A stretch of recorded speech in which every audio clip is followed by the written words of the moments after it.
السلام علیکم ورحمۃ اللہ وبرکاتہ۔ الحمد للہ رب العالمین والصلاة والسلام علی رسول الامین وعلی آلہ وصحبہ اجمعین ومن تبعهم بإحسان إلی یوم الدین، اما بعد۔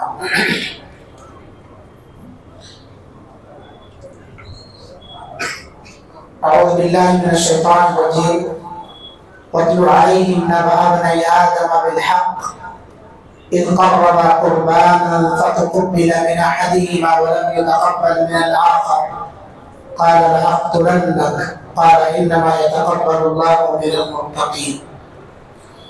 برادران اسلام، یہ سورہ مائدہ کی آیت نمبر 27 ہے۔ سورہ مائدہ چھٹے پارے میں شروع ہوتی ہے اور 7ویں پارے میں جا کر کے ختم ہو جاتی ہے۔ یہ مدنی سورہ ہے، اس کے اندر 120 آیتیں اور 16 رکوع ہیں، یعنی یہ 16 رکوعات پر مشتمل سورہ ہے۔ مائدہ کے معنی دسترخوان کے۔ اللہ کے رسول صلی اللہ علیہ وسلم پر یہ سورت اس وقت نازل ہوئی جب آپ اپنی اونٹنی جس کا نام عذبہ تھا اس پر سوار تھے۔ جب وحی نازل ہوئی تو وحی کے بوجھ سے اونٹنی عاجز آ گئی۔ اللہ کے رسول صلی اللہ علیہ وسلم پر جب وحی کا نزول ہوتا تو نبی کریم صلی اللہ علیہ وسلم کی کیفیت تبدیل ہو جاتی تھی۔ آپ صلی اللہ علیہ وسلم پسینے سے شرابور ہو جاتے۔ تو جانور پر جب آپ بیٹھے تھے، قرآن مجید کا نزول جب ہو رہا تھا تو وحی کے بوجھ سے وہ عاجز آ گئی اونٹنی۔ نبی صلی اللہ علیہ وسلم رحمت للعالمین اس معاملے کو سمجھ گئے اور آپ سواری پر سے نیچے اتر گئے۔ تو یہ عذبہ نامی اونٹنی پر آپ صلی اللہ علیہ وسلم سوار تھے، اس وقت یہ سورت نازل ہوئی۔ اسی کی آیت آپ کے سامنے پیش کی گئی ہے، وَاتْلُ عَلَيْهِمْ نَبَأَ ابْنَيْ آدَمَ بِالْحَقِّ۔ دراصل اس آیت کریمہ کے اندر ایک واقعہ ہے اور اس واقعے سے ہمارے لیے بہت ساری عبرت اور نصیحت ہے۔ مختصر سے وقت میں آپ حضرات کے سامنے اس واقعے کو بیان کر کے جو نصیحت ہمیں حاصل ہوتی ہے وہ نصیحت آپ کے سامنے رکھ کر کے درس ختم کرنے کا ارادہ ہے۔ آدم علیہ السلام کے 2 بیٹوں کا واقعہ ان کے اوپر بیان کر دیا۔ اللہ تعالیٰ نے نبی صلی اللہ علیہ وسلم کو حکم دیا، وَاتْلُ عَلَيْهِمْ نَبَأَ ابْنَيْ آدَمَ بِالْحَقِّ۔ یہ آدم علیہ السلام کے 2 بیٹے کون تھے؟ مفسرین نے لکھا ہے کہ ایک کا نام حابیل تھا اور ایک کا نام قابیل تھا۔ حابیل اور قابیل تھے۔ تو کیا واقعہ بیان کر دیجئے؟ تو اللہ تعالیٰ نے خود ہی کہا کہ قربا قربانا فتقبل من احدهما ولم يتقبل من الاخر، کہ جب ان دونوں نے اپنی قربانی یا نظر پیش کی تو ان میں سے ایک کی قربانی قبول ہوئی اور دوسرے کی قربانی قبول نہیں ہوئی، ولم يتقبل من الاخر۔ تو جب قربانی قبول نہیں ہوئی تو یہ حسد میں آ گیا، جس کی قربانی قبول نہیں ہوئی قال لأقتلنك، تو جس کی قربانی قبول ہوئی تھی اس کو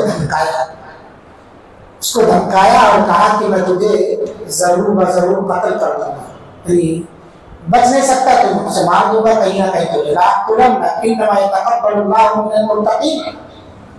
اللہ رب العالمین نے کہا وہی قربانی متقیوں کی قبول ہوتی ہے۔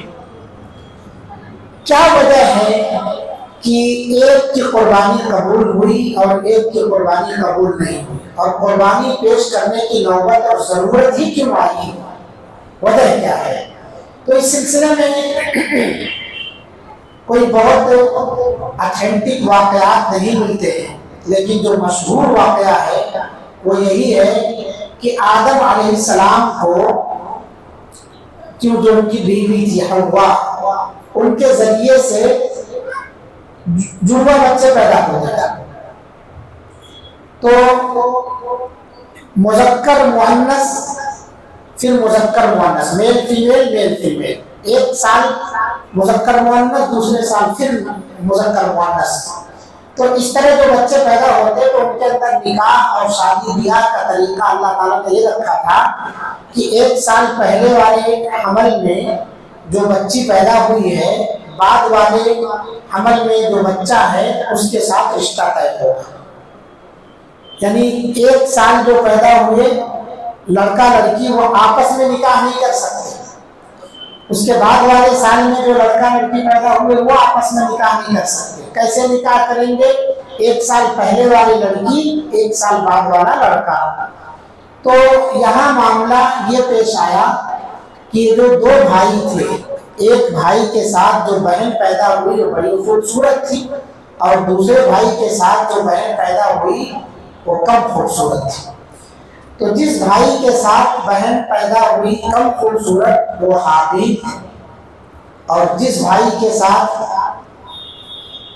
خوبصورت بہن پیدا ہوئی وہ قابیل. تو قابیل کی باری کہاں تھی شادی کرنے کی؟ حابیل کی بہن سے جو تھوڑی کم خوبصورت تھی. اور حابیل یعنی اصول جو تھا آدم علیہ السلام کی شریعت میں، طریقہ جو تھا شادی بیاہ کا، حابیل کی باری تھی قابیل کی بہن سے. مگر قابیل نے ضد کی اور کہا کہ میں اس اصول پر عمل نہیں کروں گا، میرے ساتھ جو بہن پیدا ہوئی جو خوبصورت ہے اس کے ساتھ ہی میں شادی کروں گا. آدم علیہ السلام نے بہت سمجھایا مگر یہ ماننے کو تیار نہیں. اللہ رب العالمین نے ایک حل پیش کیا آدم علیہ السلام کے زمانی. آدم علیہ السلام نے کہا ایسا ہے تم دونوں اللہ کی بارگاہ میں اپنی اپنی قربانی پیش کرو، جس کی قربانی اللہ تعالیٰ قبول کر لے گا وہ سمجھ لیجئے کہ اس بہن کے ساتھ شادی کرے گا. اس زمانے میں قربانی قبول ہونے کا جو معاملہ تھا وہ یہ تھا کہ آسمان سے آگ آتی اور اس قربانی کو جلا ڈالتی، کھا جاتی. تو سمجھ لیجئے کہ قربانی قبول ہو. تو حابیل نے جو قربانی پیش کی تھی اس قربانی کو اللہ تعالیٰ نے آگ بھیج کر کے جلا دیا، کھا گئی آگ اس قربانی کو، اور قابیل کی قربانی رہ گئی ویسے. تب اس کو حسد ہوئی، جلن. اسی وقت اس نے کہا تھا کہ لأقتلنک، میں تجھے قتل کر دوں گا، میں مانوں گا نہیں اس بات کو. حسد میں آ گیا، جلن میں آ گیا. اس سے ایک مسئلہ نکلتا ہے کہ بھائی بھائی سے حسد کر سکتا ہے. یوسف علیہ السلام کے بھائیوں نے بھائی سے حسد کیا. وہ بھائی چاہے چھوٹی عمر کا ہو، وہ بھائی چاہے بڑی عمر کا ہو، حسد بھائیوں کے اندر آ ہی جاتا ہے. اور یہ تاریخ گواہ ہے، یہ تاریخ ہی تو ہے، تاریخ گواہ ہے اس سلسلے میں. اس لیے ہمیں اس سے بچنا چاہیے. وہاں پر اللہ تعالیٰ نے کہا انما یتقبل اللہ من المتقین، اللہ تعالیٰ متقیوں سے قربانی کو قبول کرتا ہے جن کی نیت درست ہوتی ہے. بعض مفسرین نے یہ بھی لکھا ہے کہ حابیل یہ بکریاں پالے ہوئے تھا، بکریوں کا کاروبار کرتا تھا. تو انہوں نے کیا کیا، جو قربانی میں پیش کیا تو بہترین جانور، خوبصورت موٹا فربا جانور پیش کیا. اور قابیل یہ کسان آدمی تھا، کھیتی کیا کرتا تھا، اس نے قربانی میں نظر میں غلہ پیش کیا، اور وہ بھی بالکل ردی قسم کا غلہ. تو جو اچھی قربانی پیش کیا اللہ رب العالمین نے اس کی قربانی کو قبول کر لیا، اور جو ردی قسم کا قربانی پیش کیا اس کی قربانی نہیں قبول کیا. اسی کا تذکرہ ہے انما یتقبل اللہ من المتقین. متقی جو آدمی ہوگا اس کی قربانی کو اللہ تعالیٰ قبول فرماتا ہے. پتہ کیا چلا، ہمیں اپنے صدقات، اپنے زکوٰۃ، اپنے عطیات کی قبولیت کے لیے متقی بننا چاہیے. دکھاوا، ریا نمود یا بادل ناخواستہ نہ چاہتے ہوئے بس ایسے ہی رسم پوری کر دے، یہ نہیں ہونا چاہیے. انما الاعمال بالنیات، خلوص نیت کے ساتھ 1 روپیہ بھی آپ دے رہے ہیں وہ قبول ہو گیا تو آپ کے لیے نجات کافی، نجات ہے آپ کے لیے. اور خلوص نیت نہیں، آپ ہزاروں روپے خیرات کر دے رہے ہیں، اللہ کی بارگاہ میں قبول ہی نہیں ہو. انما یتقبل اللہ من المتقین لئن بسطت الی یدک. حابیل اور قابیل میں بحث ہوئی، اس کے بعد جب قربانی قبول نہیں ہوئی اور قابیل نے حابیل کو مار ڈالا. اب مار